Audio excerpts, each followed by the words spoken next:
Secrets are toxic. They can destroy a family with the shame and silence they create. Secrets and silence can muffle any possibility of happiness in a family.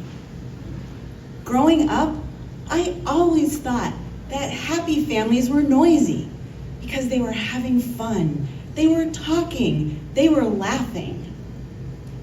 My family was silent because we didn't do those things.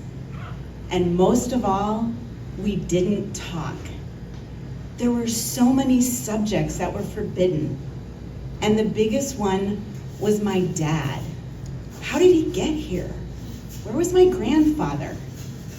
Anytime my sisters and I asked any questions, they were met with silence. The one thing that we did know was that my dad was Jewish and we were not. As a kid growing up, I had no idea what that even meant. But I knew one thing: we were not supposed to talk about it at home, and you better believe we were not supposed to talk about it outside of home. Talking attracts attention.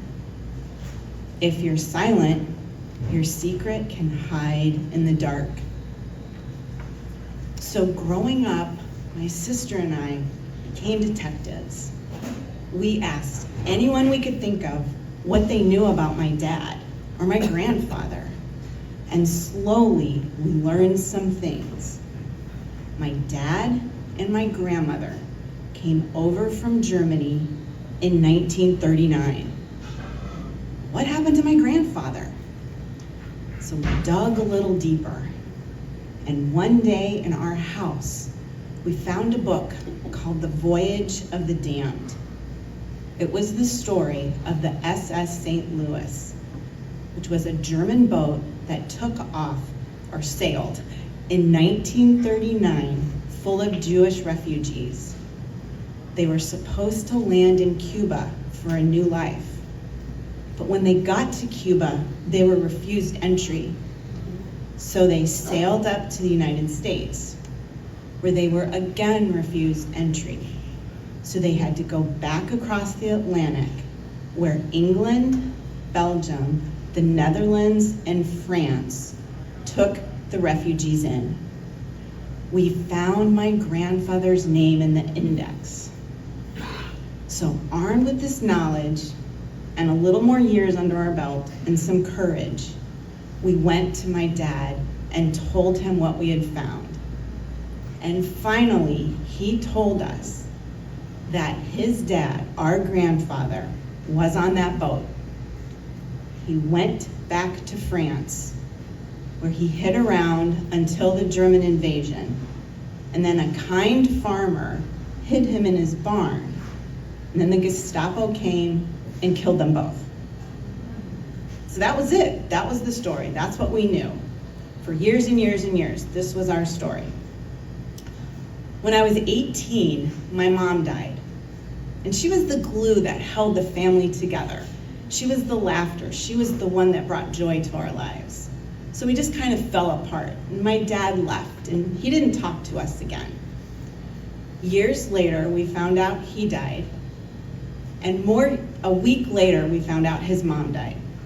So there was nobody else we could ask. This was going to be our story. And then the internet happened. So once I figured that out, I started to search. I would look for my grandfather's name. I would look for anything on the SS St. Louis. One day I found an article that the Holocaust Museum in Washington, D.C. was going to have an exhibit about the SS St. Louis. So I emailed them, which was cool back then. And 3 days later, they got my answer. Yes, they had information about my grandfather. And yes, he did go back to France, where he was captured and sent to Birkenau, which was a work camp. And then he was transported to Auschwitz, where he was murdered. My grandfather was murdered in Auschwitz. That broke my silence. I was not going to hide from this truth anymore. This truth was part of me. I wanted to share my truth.